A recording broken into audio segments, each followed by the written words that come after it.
That sound has not changed in 4,000 years. If you were standing on the banks of the Nile in 2000 BCE, that is exactly what you would hear. But there's something else, something that we think we've lost. The ancient world didn't just sound different.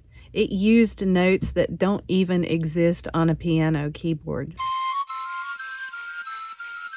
Before we talk about the music notes, let's talk a little bit about how it might have felt to make the instruments. We're talking about an instrument that was made by hand, right out of the desert itself. The strings of a lyre, dried animal gut. When you plucked them, they didn't ring out like steel. They snapped, sharp, organic, almost like a pulse. Drums were covered in goat skin stretched over wood after baking days in the sun. You could hear the grain of the desert in every beat, the hiss of the sand, the crack of the dried earth, and the sistrum, a rattle used in Egyptian temples. When you shook it, the bronze rings would vibrate against one another. It created this very shimmery, almost hypnotic sound. It wasn't about perfection, it was about presence. These sounds had texture. They had a breath, a lifelike pulse. Most of the music that we hear today, classical, rock, pop music, it's all built on the same system. 12 notes, evenly spaced.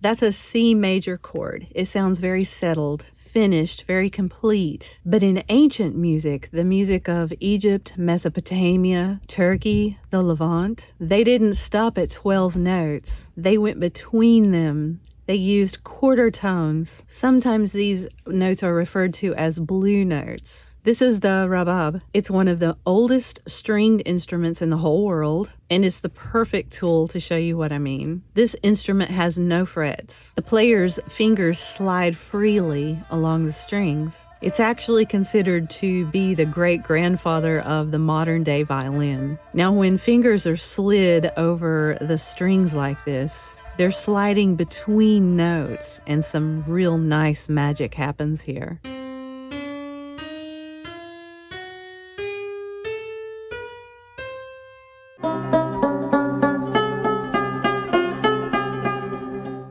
Did you catch that? That little shimmer of uncertainty? That's not out of tune. It's not a mistake. That's what's called the human note, the blue note. In Western music, you have C and you have C sharp. There's nothing in between that half step. It's very binary.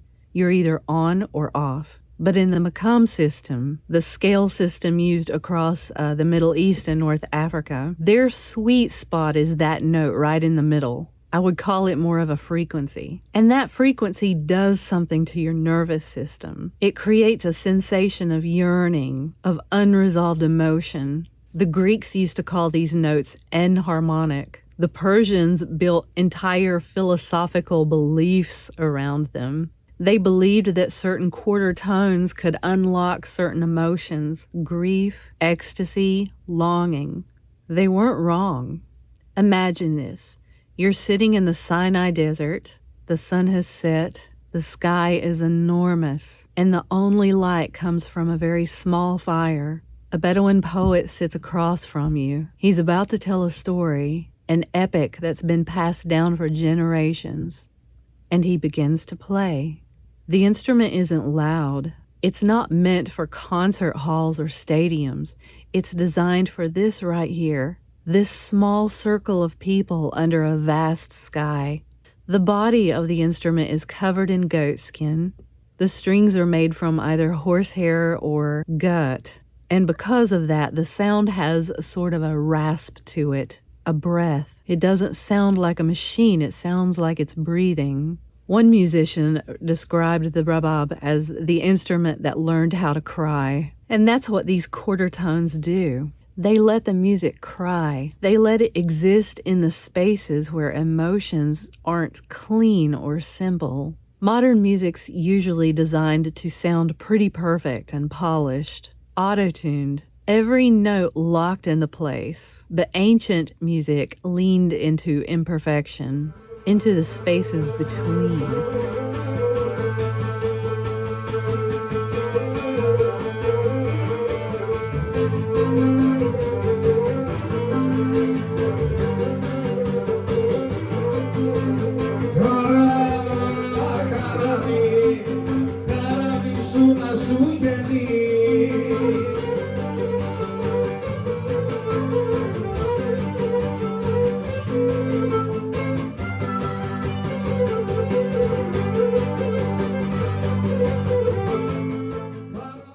And guess what? We didn't lose this. That melody you just heard, that was not a museum piece. The Rabab is still being played in Jordan and Egypt by musicians. The ney is still being played in Sufi ceremonies in Istanbul.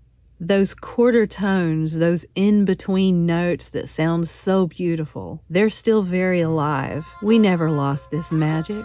We just stopped calling it magic. We started calling it tradition, world music, folk music.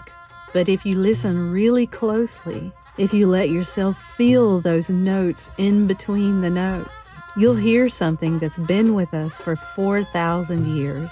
The sound of what it means to be human.